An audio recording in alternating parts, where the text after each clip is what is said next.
Michael. Hi, David. Do me a favor. What can I do for you? Please ask Melissa not to curse terrible. Why don't you do it yourself? If I do that, I'll be cursed too. Oh, certainly Melissa is a tough girl. Let me think about it for a while.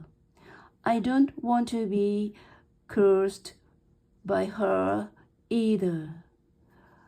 Oh, we are scared of Melissa.